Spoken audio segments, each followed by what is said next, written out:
Welcome to Camp Constitution Radio with your host, Hal Shurtleff. This show is heard on WBCQ The Planet every Monday night at 7:30 p.m. Eastern Standard Time. You can also pick it up on IPMNation.org, which runs on Saturday afternoons, 1:30 Eastern Standard Time. This is an online 24-hour radio station. And also on YouTube. We don't put all of them up, but the ones we think that have more merit than others, you can go to our Camp Constitution YouTube channel, and please subscribe. I think the more subscribers that we have, the more serious people take us. And I want to just mention I've been suffering with a sinus infection for the last month and a half, so you might get an occasional cough before I can hit the cough button. So hopefully you'll bear with me for the next 30 or so minutes. And Camp Constitution is brought to you by Camp Constitution, Camp Constitution Radio is brought to you by Camp Constitution, which, among other things, runs a week and a day-long family camp in beautiful Ringe, New Hampshire. And this year's camp will run from July 2nd to the 9th.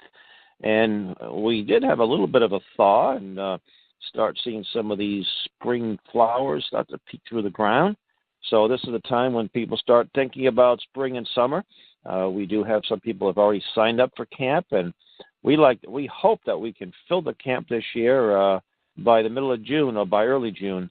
So, and this is the thing we offer people. People coming in, wherever you may be living in the world, and you like to make it to our camp, we can get you, we fly into an airport in the greater Boston area, or greater Manchester, New Hampshire area. We'll pick you up at train stations, bus stations, airports, and we may have some carpooling abilities depending on where you're from. We have people coming from the Midwest and Michigan and all over New England and New York and New Jersey and sort of the Northeast. So please, if that's a factor, it's that you would love to come to camp, but it's kind of hard to get to, we may be able to help out with that a little bit. And we offer also some tuition assistance on a case-by-case basis. The tuition for the whole week is $320 per person. That would include adults and children. Children under 3 are free, of course, with parents. We're not a daycare center, but it's a great opportunity. That $350 covers everything. It covers the lodging, the meals, the field trips. All that might be some incidentals that you may, toiletries and snacks and things that on your own. But the camp itself is a beautiful location. You're not really roughing it, even though you're in the woods. We do have the cabins are really nice. We have a couple of lodges. Each room has its own shower. There's privacy. There's rooms for families. We do have some hookups for trailers, just a few, and some tents. At this place, I'll put a tent, and you have access to hot running water and all that good stuff. So check out our website, campconstitution.net, and you can find more information about the camp. You can go to our YouTube channel, look at some of our classes, some of our activities over the years. And this year, we're going to have returning is Mrs. Chris Ann Hall. John McManus will be returning, also a great author and one of the most probably articulate spokesmen for the liberty movement for the last 40-plus years. And Larry Pratt of Dynamos of America. We're very pleased. This will be his first time at camp. Well, we want to announce something. We have a press arm, Camp Constitution Press, and we published a number of things over the last several years, 5 or 6 years.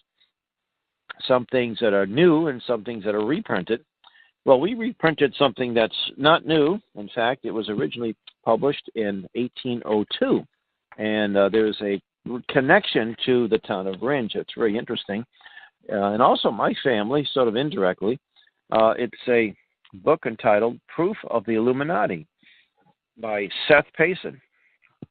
And the book is in print, had been put back in print not too many years ago. But how I discovered this book is we took a field trip to the Ringe Historical Society. Ringe is a town that goes back to our colonial era. I think it was first incorporated in the 1770s or so. And it was interesting that an ancestor of mine, a lady, married the son of one of the incorporators. And the library in town is named after a grandson of hers who was killed in the Civil War. So very interesting. There's also an ancestor of mine that was an artist. He was well known in his day. Today he's not as well known. Roswell Shirley was a Civil War officer, wounded. He was able to get then before, I think it was 1863. They did have prisoner exchanges, and he was exchanged, and that was the end of his Civil War commitment.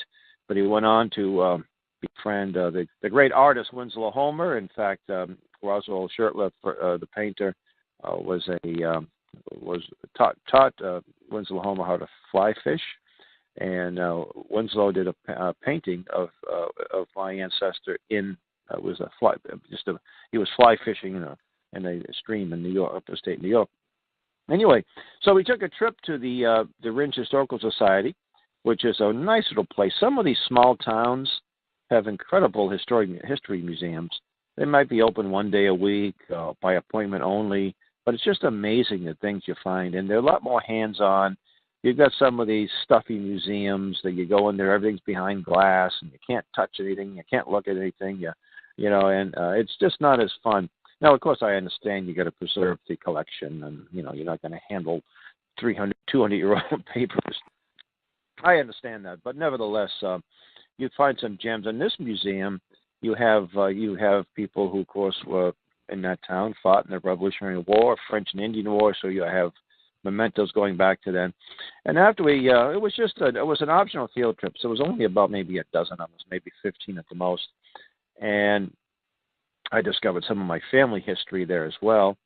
And then they had a little, I wouldn't even call it a bookstore. It was just a little place where they had some pamphlets and brochures. They had this coloring book that they made available for the bicentennial in 1976, and it was on this old-fashioned newsprint. What do you call it? The rag almost. And they had a batch of them there, and they gave them to us. They'd been sitting there sort of under everything, and just no one paid. I saw them, and we put that coloring book back in print. We had to make a minor correction, a little historical error of fact, but we put it back in print with the permission of the publisher, who was still around.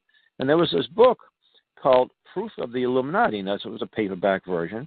And I looked at the book, and I asked the lady at the museum, why would they carry a book like this? I mean, what would be the connection?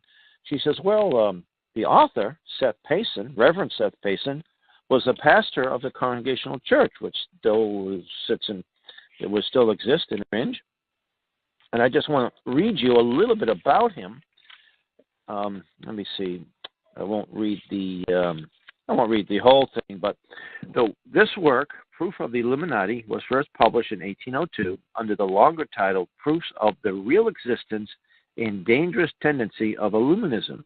It was printed in Charlestown, Massachusetts, which is a section of Boston, by Samuel Etheridge for the author Seth Payson. Reverend Seth Payson, D.D., was born in 1758 and died in 1820. He, like his father, Reverend Phillips Payson, and several of his brothers became a congregational preacher. And let me point out that at this time, the congregational churches of New England were very Calvinistic and conservative. Today, with precious few exceptions, and I was raised in a congregational church, they are very far left. You will see the rainbow flag in front of most of them. They are not what they used to be. They're really an apostate church. There are some that are independent and still maintain the integrity, but for the most part, these churches, this congregational church in Ringe, although they acknowledge him, they simply do not subscribe to the views that he had. Just the opposite. Anyway, getting back to the forward here. After graduating from Harvard, he was appointed as a minister of the Congregational Church in Ringe, New Hampshire, 1782, and held this post for the rest of his life. At least one of his sons also followed him into the ministry. Payson was very active in establishing new churches for communities in northern New England, including the church in Coventry, Vermont. He was the author of numerous sermons, several of which were published and had a modest distribution. Additionally, Payson helped educate and provide for Sophie Sawyer, a woman who would later become famous for establishing the Fayetteville Female Academy.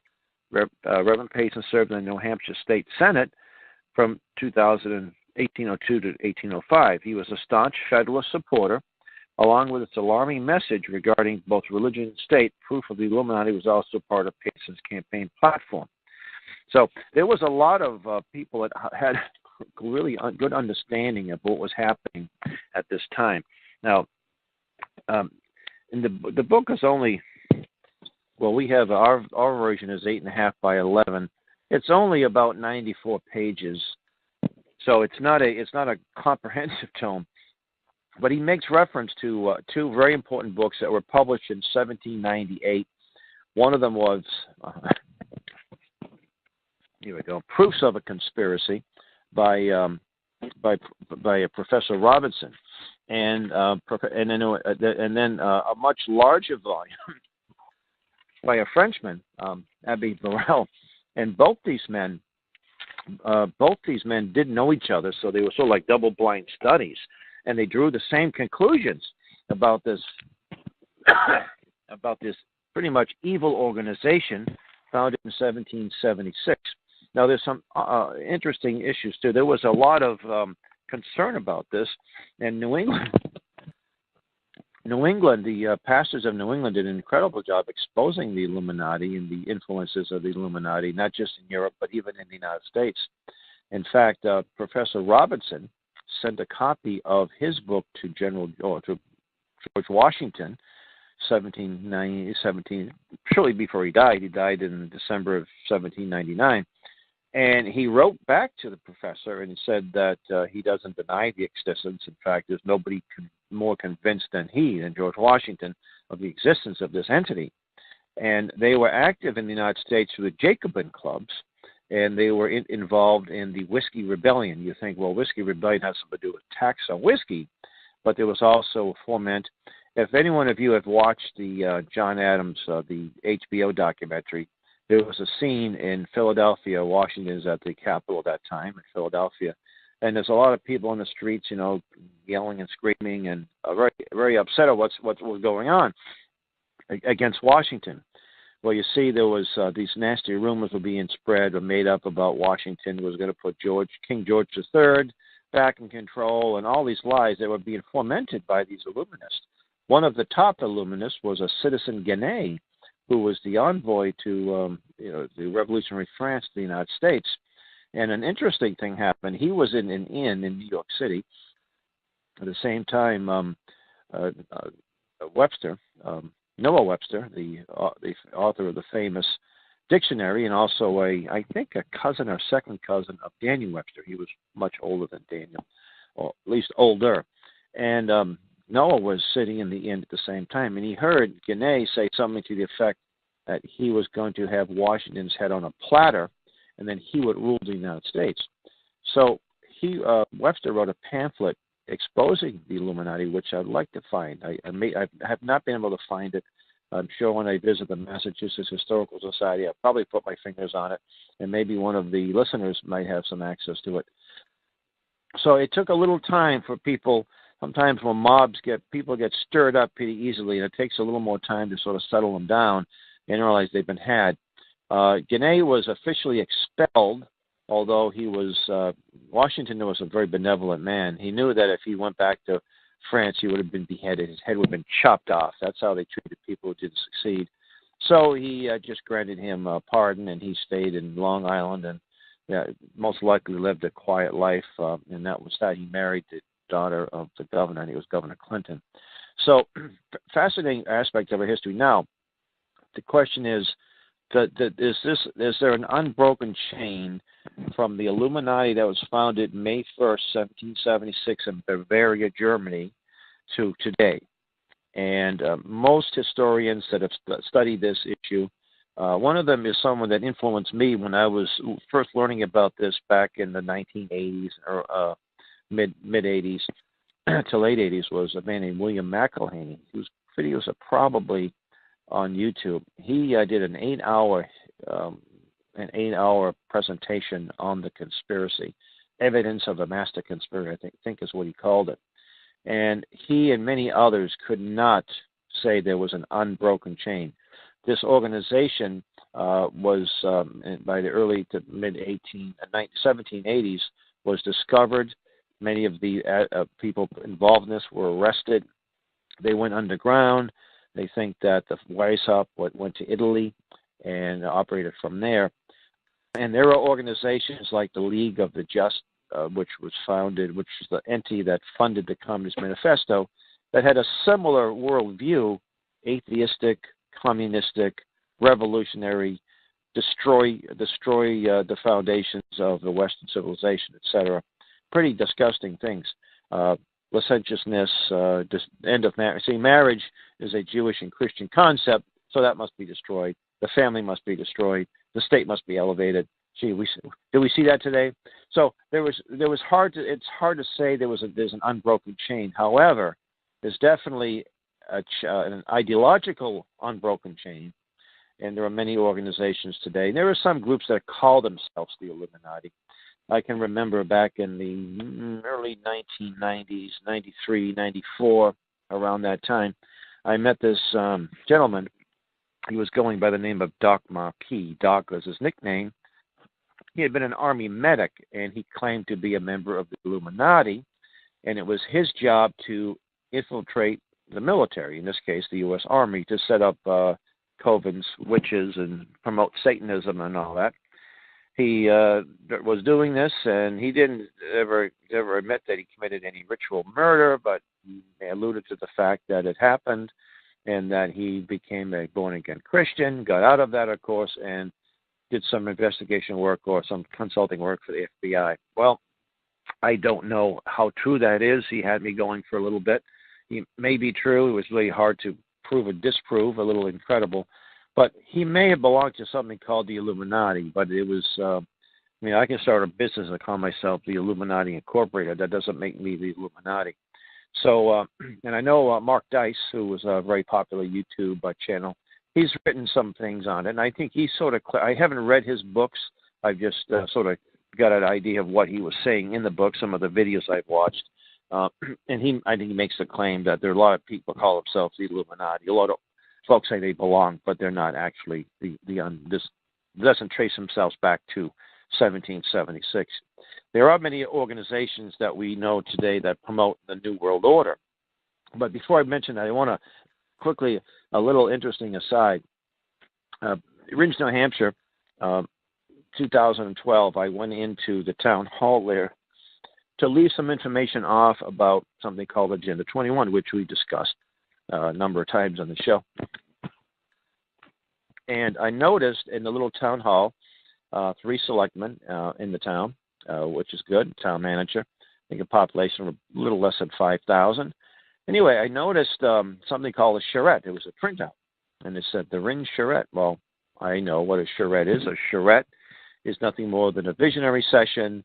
The Delphi, it's employed by people pushing the Delphi technique to get buy-in for whatever you're trying to promote, who knows what it could be. But in this case, it was Agenda 21 policies. You never will see the term Agenda 21 used. It hasn't been used in most U.S. documents since the early 90s, 92 and 93 or so. Around the country, around the world, you'll see it, but they're calling it now Agenda 2030 and all kinds of other buzzwords. So I got the charrette. I got a copy of it, and I wrote a letter to the local newspaper, which I don't even know if they published it. But I copied and pasted that letter onto the Town of Ringe Facebook page, which had since changed its policies on other than administrators posting. And within a few days, some of these so-called progressive, and I hate to use that word, but that's what they call themselves, but the socialist Marxists that were buying into this and pushing Agenda 21, they were vilifying me. And one of the ladies that was coming after me, and I really appreciated them doing that because it opened up more doors for us, to expose these people. Anyway, one of the ladies, her name is Robin Payson, and Robin was trying to paint me as an out-of-towner. I'm from another state, and what do I even, I have no say here. it's interesting that these people call themselves globalists and, think globally, act locally. But when somebody from Boston has something to say in Ringe, I'm somehow not. My views don't count. We're just a small town here. You shouldn't be talking to us. You have no say. And I pointed out, well, Paul Revere came from Boston, and you folks answered the alarm. Your ancestors answered the alarm, and you didn't tell him he was an out-of-towner. You were very glad to get his message. But Robin Payson made reference to her ancestors settling Ringe and made reference to Reverend Payson. And I had discovered the existence of this book and got back to her, and I said, all we're doing is picking up the baton where your honorable ancestor left off for us. And I posted a copy of the book. The book is public domain. You can go to Google Books and find it. And after that, she didn't say a word. So it's probably she had no idea that her great granduncle or grandfather was the author of this book, and he would be disgusted by what she's advocating. So here she is claiming this great lineage, and he'd be rolling over in his grave if he knew that she was promoting these things. So pretty much promoting what the Illuminati is promoting, socialism and the end of property and so forth. So anyway, so what are these groups today that are pushing for this new world order? Well, there's a number of them, and you have to look at the big foundations. The Rockefeller. Now, this is in the United States. Other parts of the world, the Royal Institute of I can't think of that. Anyway, Rockefeller Foundation, anything that George Soros is involved in, the MacArthur Foundation, the Mellon Foundation, anything that Goldman Sachs is connected to, pretty much, it's globalism and promoting the New World Order. One of the more widely known groups is something called the Council on Foreign Relations. And that organization was founded in 1919 at the Majestic Hotel in Paris, France.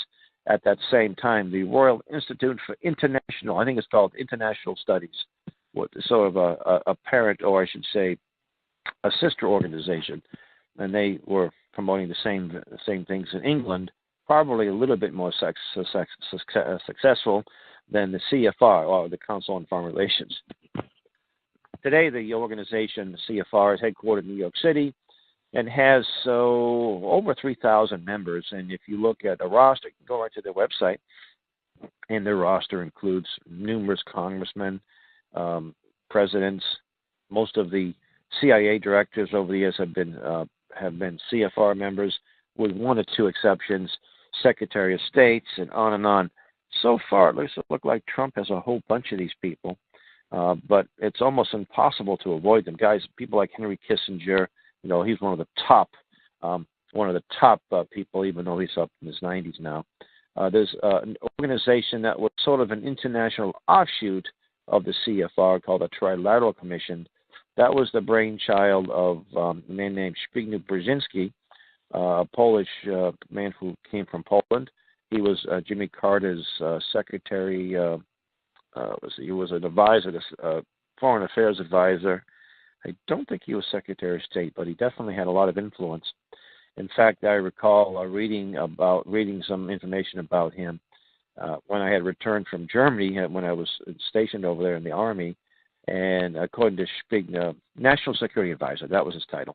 According to Spig, he recommended that if the Warsaw Pact nations invaded West Germany, we would give them 1/3 without a fight. And I was in that 1/3 at the time. So I never thought too highly of Spig brother. His daughter now is a she's a news reporter, a news commentator. She recently said that it's something about fake news, and she said it's up to us to tell people what to think. So she kind of put her foot in her mouth there, just discrediting herself totally. So these are some of the organizations, and then they have what they call NGOs, some groups, non-government organizations, and an NGO. We use the term generically to describe any organization, what have you.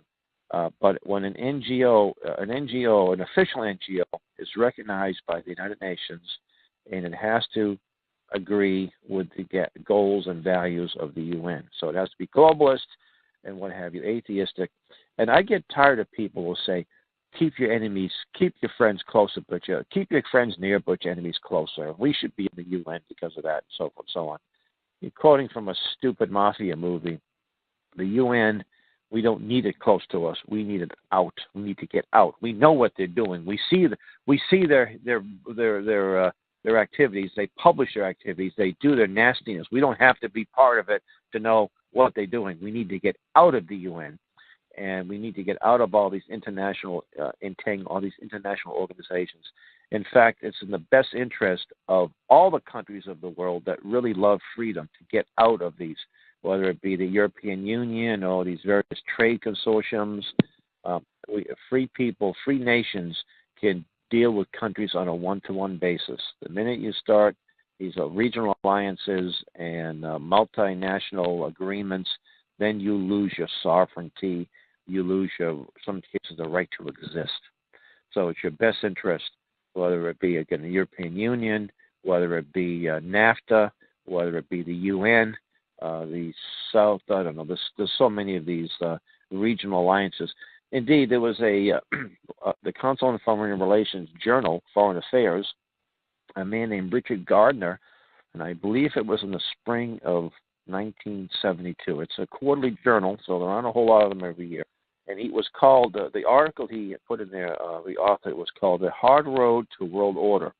And in this article, he said that the frontal assault on national sovereignty I'm paraphrasing, I'm not reading it verbatim, wasn't working. We have to have an end run around national sovereignty, eroding it piece by piece. So that's verbatim. You would think that this guy would have been somehow investigated by Congress, maybe the FBI, because if he's in a position of authority and power, and he's doing these kinds of things, and he's breaking the law, he's committing treason. No investigations. In fact, Richard Gardner today, you don't really know.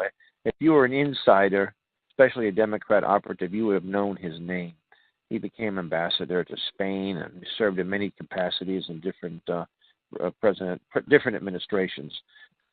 But the news, the folks who say, oh, there's no fake news, they never told you this. NBC, CBS, ABC back in those days never told you, never broke this story. And they still don't. When David Rockefeller wrote his memoirs, 2004, 2005, somewhere around there, he admitted that he and his family had been promoting world government, and they're proud of it. He said it right in his book.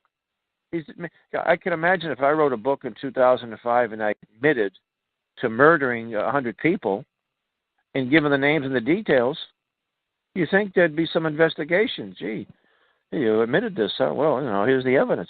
The evidence for Rockefeller promoting world government is everywhere. Almost everything he's ever done. Yet we're still in denial, and the media didn't say a word about it. Oh, but let Donald Trump's assistant put her shoes on the couch, and my goodness, it's news everywhere. Well, we only have a minute left. Thank you for bearing with my cough. It is getting better. And listening to Camp Constitution Radio. And, oh, by the way, where can you get this book? Well, we're going to post it on Camp Constitution's website, Proof of the Illuminati. We haven't done that yet. We're going to do it probably the next couple of days. You want a copy of this book, it's $15. That includes shipping anywhere. If you're coming from outside the United States, why don't you add another $5 to that? That'd be okay. U.S. dollars. And you can pay on PayPal. And actually, you can order one now. If you go to PayPal, $20 or $15 if it's in the United States, $20 if it's overseas, and just put down, purchase of a book, and we'll get your copy as soon as possible. Thank you for listening. This is Camp Constitution Radio, and you're listening to with Hal Shurtleff, and broadcast on WBCQ The Planet. Good night, and God bless.